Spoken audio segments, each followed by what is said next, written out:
बातचीत से पहले यूरेनियम पर पेच अभी भी फंसा हुआ साफ नजर आ रहा है, जहां बातचीत के दूसरे राउंड में यूरेनियम एक बहुत बड़ा मुद्दा है और अमेरिका चाहता है यूरेनियम हटाए ईरान, जबकि ईरान यूरेनियम पर कोई बात नहीं करना चाहता है। यह साफ है। अब ट्रूथ सोशल पर डोनाल्ड ट्रंप के पोस्ट को लेकर भी एक और बड़ी खबर है। हालांकि बातचीत से पहले जिस तरीके से डोनाल्ड ट्रंप के बयान सामने आए हैं, ईरान उनके रवैये को लेकर सवाल उठा चुका है। ईरानी परमाणु प्रोग्राम का विनाश हो चुका है, यह डोनाल्ड ट्रंप की तरफ से कहा गया। ईरान के पास परमाणु हथियार नहीं हो सकते और परमाणु डस्ट को अमेरिका को सौंपना ही होगा। अब दूसरे दौर की वार्ता का यह परमाणु पेंच है क्या? क्योंकि अमेरिका क्या चाहता है? अमेरिका चाहता है ईरानी यूरेनियम के सरेंडर पर बात हो। ईरान का रुख साफ है, परमाणु प्रोग्राम पर कोई बातचीत नहीं होगी। पर्दे के पीछे क्या चल रहा है, ये एक और इसलिए सबसे बड़ा सवाल क्योंकि दोनों पक्ष वार्ता 2.0 के मुद्दों को ही फाइनल कर रहे हैं। अडंगा साफ है, यूरेनियम का मुद्दा नहीं सुलझा तो अधर में बातचीत।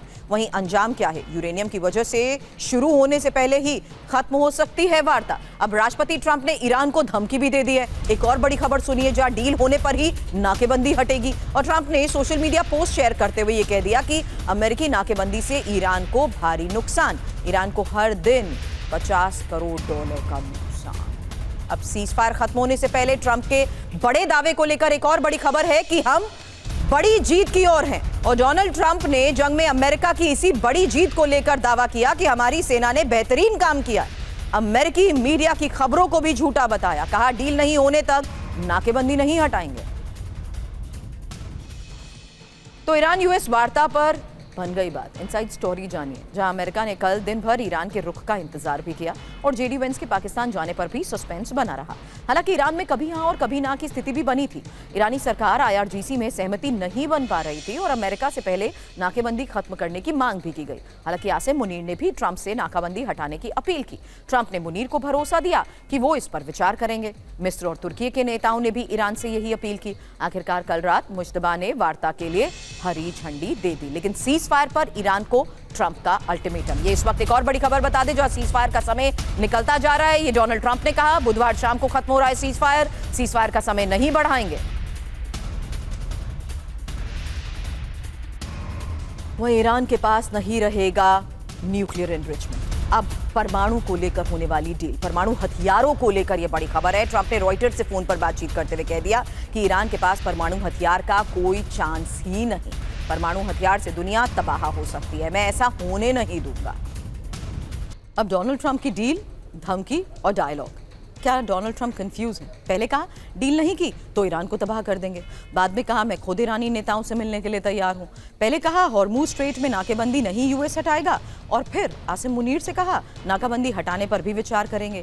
पहले कहा ईरान के साथ सीज फायर बिल्कुल नहीं बढ़ेगा और आज कह दिया है कि सीज फायर बुधवार शाम 8 बजे तक बढ़ चुका है। इससे पहले वार्ता के लिए वेंस इस्लामाबाद नहीं जाएंगे, ये कहा गया, लेकिन बाद में वेंस के नेतृत्व में टीम इस्लामाबाद जा रही है, ये भी खबर सामने है। लेकिन इस बीच वार्ता से पहले ईरान की यूएस को चेतावनी, जहां यूएस के खिलाफ नए सिरे से युद्ध की तैयारी को लेकर यह दावा किया जा रहा है। सीज फायर के दौरान युद्ध के लिए तैयारी की और ईरानी संसद के स्पीकर कालिबाफ ने कहा है अमेरिका के सामने कभी सरेंडर नहीं करेंगे। यानी ईरान किसी भी स्तर पर झुकने के लिए तैयार नहीं है।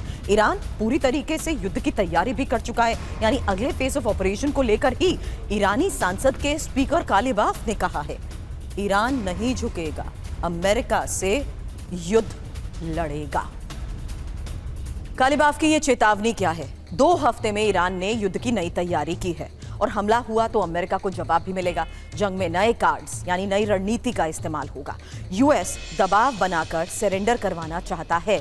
धमकी और बातचीत साथ साथ नहीं चल सकते हैं। मतलब साफ है, ईरान अपनी शर्तों के साथ ही वार्ता करना चाहता है और अमेरिका के साथ डील से ज्यादा युद्ध पर उसका फोकस है। अब ईरानी राष्ट्रपति पेजेश्कियान का ऐलान, बड़ी खबर यह है कि ईरान यूएस के सामने सरेंडर नहीं करेगा और ईरान को अमेरिका पर विश्वास नहीं है। अमेरिका वार्ता के लिए गंभीर नहीं है।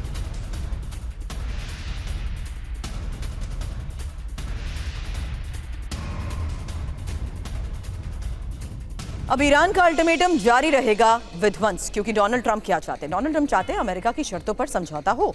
पेजेश्कियान का इसको लेकर जवाब आ चुका है, अमेरिकी धमकियों के सामने कभी नहीं झुकने वाले। ईरान को अमेरिकी नीतियों पर भरोसा ही नहीं है। वादों का सम्मान ही सार्थक वार्ता की बुनियाद, और अमेरिका अपनी शर्तों को बार बार बदल रहा है। ऐसे में बड़ा सवाल यही कि क्या सीज फायर खत्म होने के बाद फिर युद्ध होगा?